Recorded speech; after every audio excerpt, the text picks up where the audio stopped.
Hello students. Today I am going to explain this numerical with shortcut.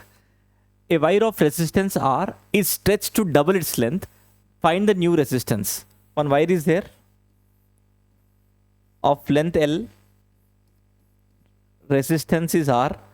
Resistivity is rho and area of cross section A. I am stretching to double its length. So wire I am stretching to double its length. When the wire is stretched, definitely its area of cross section will change, resistance will change to R dash and resistivity will remain same. Okay, so stretching and compressing mein, what we have to do is, we know this formula R is equal to rho L by A. I am multiplying L and L.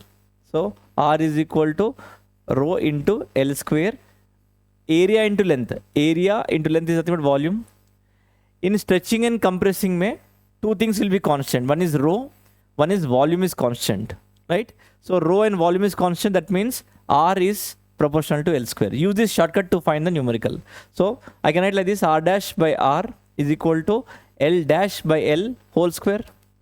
Now double the length, right? Double the length means 2L by L is LL cancel. 2 square is 4. So R dash is 4R. So I'm Dilip Kumar. I am uploading so many videos in class 11th and class 12th videos in my YouTube channel. You can check in the description.